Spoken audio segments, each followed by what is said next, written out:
Conceptos como la masculinidad y la feminidad, cuyo origen no es más que una construcción social, tienden a verse transformados a lo largo de la historia, pues, a la par de las evoluciones que enfrentan las sociedades, sus construcciones también se ven alteradas por estos cambios. En el presente vídeo abordaremos el concepto de masculinidad y cómo, a lo largo de la historia, ha sufrido transformaciones en su definición o características correspondientes a esta idea. Además, cómo en un entorno de carácter machista este concepto pasó de ser una característica a una virtud, en contraposición a la feminidad, la cual se presentó como un defecto imposible de ser practicado o adoptado por un hombre. Para finalizar, se planteará respuesta a la pregunta si los nuevos conceptos de masculinidad representan una innovación social o simplemente es un retroceso a las características que representaban este concepto antes de una permeabilización machista.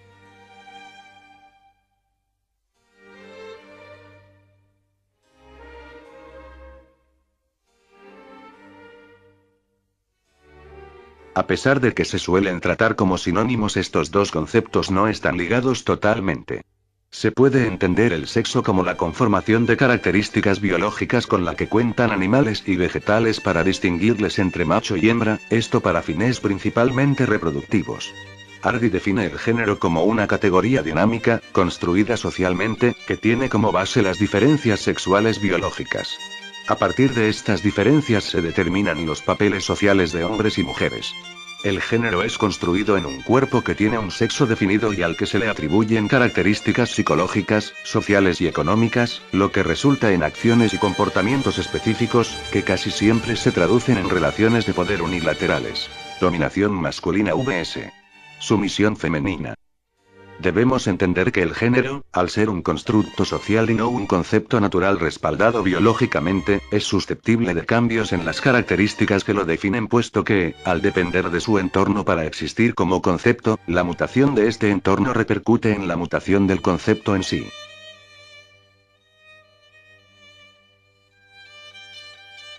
A pesar de que los roles de género son cambiantes dependiendo de su entorno, debido a su condición de constructo social, históricamente se puede observar un factor común en la determinación de estos, el cual es la dominación patriarcal que sistemáticamente divide y dicotomiza a la sociedad debido al sexo. Definir la masculinidad obligatoriamente implica hablar de un sistema social jerárquico que pone al hombre en una posición de superioridad frente a la mujer. Sin embargo, a pesar de que a primera vista se observa una estructura de opresión en contra de la mujer, haciendo un análisis más adecuado se concluye que la opresión en sí es contra la feminidad independientemente del sexo quien ejerza los comportamientos característicos de este concepto. La masculinidad se ve representada por una serie de características asociadas a la fuerza, ausencia de miedo, virilidad, poca expresión emocional, etc. Contrario sensual, la feminidad que tiende a verse representada por la delicadeza, expresión constante de emociones, fragilidad, vanidad, etc. Además de ciertos adjetivos calificativos, los géneros socialmente también se ven representados por un rol o función a cumplir dentro de su comunidad. Generalmente se entiende el rol femenino como aquel encargado de funciones domésticas, cuidados generales, maternidad, orden y obediencia, a diferencia de la masculinidad que se representa por trabajos duros, liderazgo y modelo de disciplina.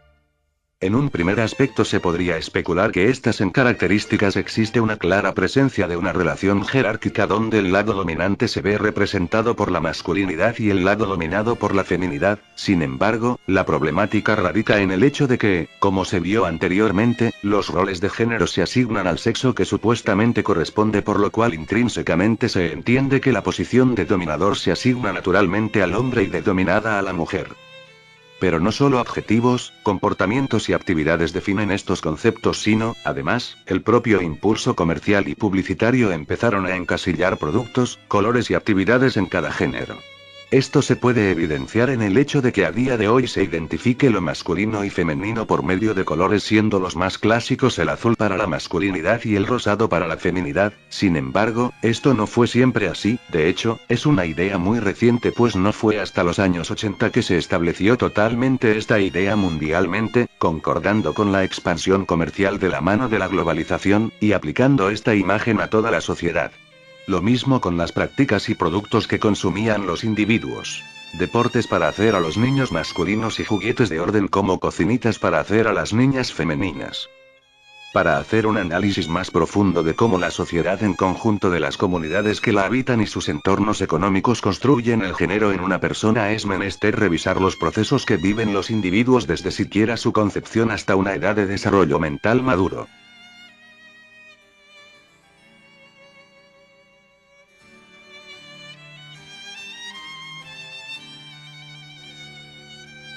Desde la concepción e idea de engendrar un ser humano próximo integrante de la comunidad, los padres y familiares esperan expectantes a la noticia del sexo que le corresponde a la criatura. A día de hoy, y como se verá más adelante, la respuesta a esta incógnita no tiene gran relevancia social, a diferencia de hace algunos años en donde la idea de que el sexo del feto fuese femenino no representaba más que malas noticias para la familia, puesto que, en el hipotético caso de que éste fuese la primogénita y probablemente la hija única del hogar, esto solo simbolizaba el final del linaje familiar, lo cual obligaba a la familia a continuar con el proceso de procreación para dar con la buena suerte de tener un hijo. Esto nos puede dar una idea que, desde siempre, el género de una persona se empieza a construir desde la mera concepción de su existencia, y esto repercute en un conjunto de acciones ejecutadas por el entorno en el cual este individuo desarrollará sus primeros años de vida. Hoy en día, desde que se conoce el sexo de la criatura en formación, toda su familia empieza a preparar la definición de su género de una manera tácita, definen cómo serán sus gustos con solo saber si será hombre o mujer, definen una paleta de colores predominante en su hábitat, siendo azul para el caso del varón y rosa para el caso de la hembra, y también una serie de gustos y productos a consumir por este mero hecho. Sin embargo, como se dijo anteriormente, esto en gran medida corresponde a una presión comercial por clasificar estos géneros en gustos y consumos específicos. Antes de la Primera Guerra Mundial, los bebés eran decorados con un constante color blanco independientemente de su sexo. No fue hasta unos años después que se empezó a buscar una clasificación de género basada en una tonalidad, en donde, irónicamente, se empezó utilizando el mismo patrón de colores, pero invertido, justificando que los niños debían portar el color rosa ya que esto significaba ser más fuerte y decidido, y el azul para las niñas puesto que era más delicado y amable. Los colores pastel utilizados hoy en día también empezaron a ser frecuentes en Europa. Sin embargo, la asignación del color variaba en cada país, al igual que en Estados Unidos antes de la Segunda Guerra Mundial, que gracias a un artículo de la revista Time que data del año 1927 se puede observar que el criterio de tonalidad otorgado a cada género aún no se encontraba totalmente definido, pero aún así ya se estaba buscando clasificar a los géneros por colores, y que a lo largo del país se encontraban aún diferencias en esta clasificación, pero aún predominaba el rosa en el varón. Posterior al nacimiento del niño podemos observar cómo sistemáticamente se ve clasificado en el género que se cree corresponde a su sexo, y se enseña a que no debe tener contacto con alguna de las características del otro género. Después del primer contacto familiar, el individuo se encuentra frente a otro entorno encargado de legitimar todo lo expuesto en sus primeros años. La escuela y otros entornos con los que empieza a tener contacto la persona empiezan a reproducir el pensamiento patriarcal en los jóvenes, enseñando diferencias construidas como el tipo de vestimenta que deben llevar, los deportes que deben practicar y los juguetes que deben utilizar. Además, todo aquel individuo que ejecute alternativas a estas prácticas sería mal visto y hasta segregado por la propia comunidad en respuesta a la no adaptación. Este entorno tiene como idea central implantar al varón el objetivo de ser un hombre. Constantemente se le repite esta idea y se le mete la imagen que ser un hombre implica cumplir a cabalidad con todas las costumbres, adjetivos y actividades anteriormente mencionadas correspondientes a la definición aplicada a este género, o si no, este se vería frente a una situación de escarnio y repudio social por parte de su ambiente. Poco a poco los individuos recientemente integrados a la comunidad van aceptando esas normas y tomándolas como naturales, los hombres adoptando una masculinidad abanderada por el dominio, la fuerza y el control, y las mujeres adoptando la feminidad sumisa y dominada que se les impone desde la infancia.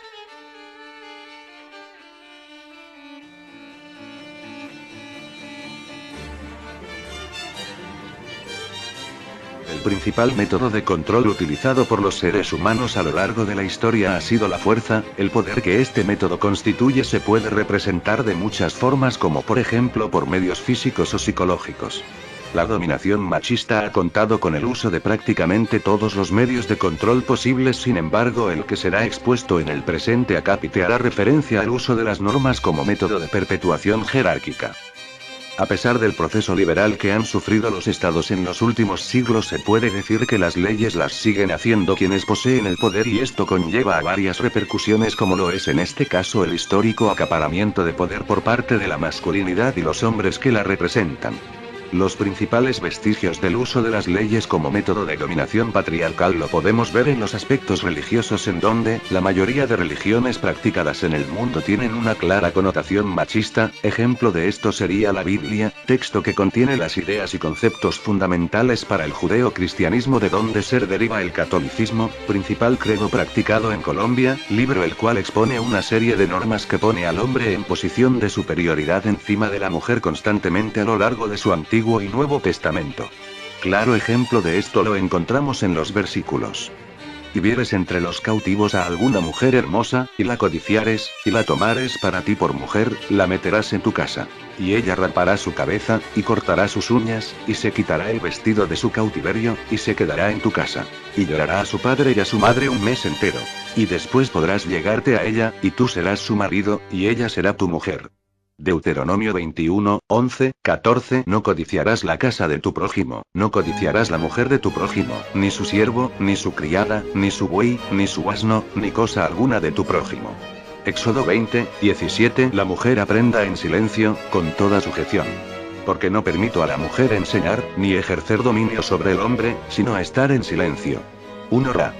De Timoteo 2, 11, 12. Podemos observar a lo largo de estos pasajes cómo la normatividad cristiana pone a la mujer en una posición de inferioridad a tal punto de ser tratada como un objeto, indigna de tareas básicas y, lo más relevante, sublevada a la dominación del hombre. Todas estas normas legitimaban toda la dominación patriarcal, siendo justificada bajo el pretexto de ser la palabra del Todopoderoso, obteniendo así una inmunidad a cualquier objeción realizada hacia estas leyes. Las normas colombianas también se encontraban permeadas por estos comportamientos machistas. Podemos observar que el Código Civil presentaba ventajas hacia el varón cuando se trataba de temas familiares. Magdala Velázquez Toro profundiza sobre esto cuando expone que, por el solo hecho del matrimonio, la mujer adquiría la condición de incapaz y la propiedad, derecho sagrado en el nuevo régimen liberal, era inaccesible para las mujeres casadas, ya que sin capacidad no podían ejercerla. Ellas quedaban bajo el imperio de la potestad marital, definida como el conjunto de derechos y obligaciones que las leyes conceden al marido sobre la persona y bienes de la mujer. Eran integrantes de una sociedad conyugal, con un solo administrador, de poderes omnímodos y absolutos. Las mujeres no podían ni contratar, ni hipotecar, ni vender, ni comprar bienes inmuebles, ni aceptar herencias, ni comparecer en juicio, sin la autorización escrita del marido. La conducta sexual adúltera de la mujer casada daba lugar a un divorcio, que en ese entonces no disolvía el vínculo, pero acarreaba para ella, además de la pérdida de sus hijos, la de los derechos sobre los bienes gananciales de la sociedad conyugal. Le confiscaban sus bienes y se otorgaba al marido la administración y el usufructo de los mismos. Por el contrario, el varón solo era culpable de divorcio en caso de amancebamiento, y las sanciones no afectaban sus derechos a la propiedad personal, ni a los bienes de la sociedad conyugal y a sus gananciales.